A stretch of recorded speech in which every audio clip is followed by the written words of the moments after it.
بسم اللہ الرحمن الرحیم۔ السلام علیکم۔ جب حضرت حذیفہ رضی اللہ عنہ امیر المومنین سیدنا عمر رضی اللہ عنہ کے گویا ہوئے تو خون آپ کی پسلیوں سے رس رہا تھا۔ سیدنا عمر رضی اللہ عنہ نے حضرت حذیفہ سے پوچھا، میں تجھے اللہ کی قسم دیتا ہوں، کیا رسول اللہ صلی اللہ علیہ وآلہ وسلم نے میرا نام منافقین میں لیا ہے کہ نہیں؟ حذیفہ رضی اللہ عنہ روتے ہوئے کہنے لگے، اے امیر المومنین، یہ میرے پاس رسول اللہ صلی اللہ علیہ وآلہ وسلم کا راز ہے، میں اس کو مرتے دم تک کسی کو نہیں بتا سکتا۔ سیدنا عمر رضی اللہ عنہ کہنے لگے، حذیفہ، بلا شبہ یہ رسول اللہ صلی اللہ علیہ وآلہ وسلم کا راز ہے، بس مجھے اتنا بتا دیجئے کہ رسول اللہ نے میرا نام منافقین کے جدول میں شمار کیا ہے یا نہیں؟ حذیفہ کی ہچکی بند گئی، روتے ہوئے کہنے لگے، اے عمر، میں صرف آپ کو یہ بتا رہا ہوں کہ آپ کے علاوہ کوئی اور ہوتا تو میں کبھی بھی اپنی زبان نہ کھولتا، وہ بھی صرف اتنا بتاؤں گا کہ رسول اللہ صلی اللہ علیہ وآلہ وسلم نے آپ کا نام منافقین کی فہرست میں شمار نہیں فرمایا۔ سیدنا عمر رضی اللہ عنہ یہ سن کر اپنے بیٹے عبداللہ سے کہنے لگے، عبداللہ، اب صرف میرا ایک معاملہ دنیا میں باقی ہے۔ فرما بردار بیٹا کہنے لگا، ابا جان بتائیے وہ کون سا معاملہ ہے؟ سیدنا عمر رضی اللہ عنہ گویا ہوئے، بیٹا، میں رسول اللہ اور ابو بکر رضی اللہ عنہ کے پہلو میں دفن ہونا چاہتا ہوں۔ اے میرے بیٹے، ام المؤمنین عائشہ رضی اللہ عنہا کے پاس جاؤ اور ان سے اجازت طلب کرو کہ عمر اپنے ساتھیوں کے پہلو میں دفن ہونا چاہتا ہے۔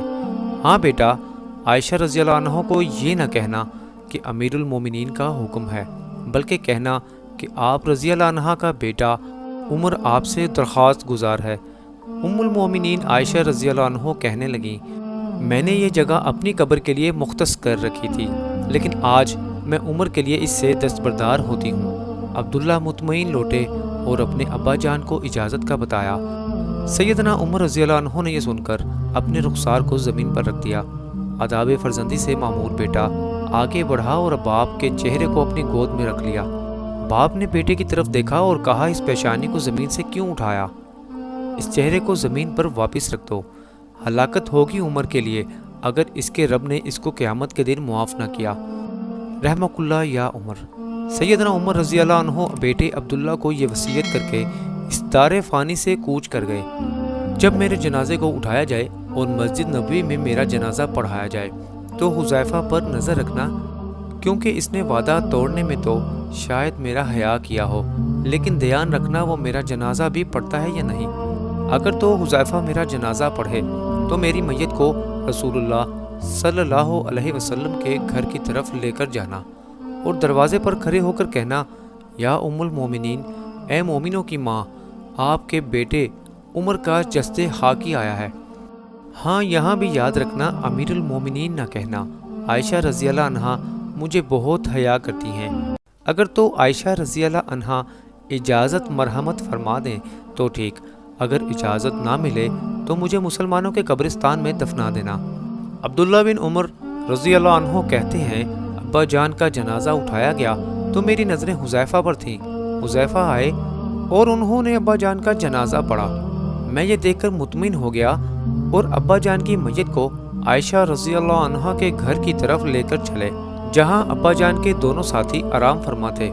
دروازے پر کھڑے ہو کر میں نے کہا، اماں جان، آپ کا بیٹا عمر دروازے پر کھڑا ہے، کیا آپ اس کو دفن کی اجازت دیتی ہیں؟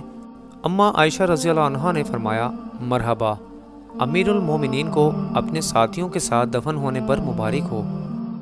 اللہ راضی ہو عمر سے، جنہوں نے زمین کو عدل کے ساتھ بھر دیا، پھر بھی اللہ سے اتنا زیادہ ڈرنے والے، اس کے باوجود کہ رسول اللہ صلی اللہ علیہ وسلم نے عمر کو جنت کی خوشخبری دی۔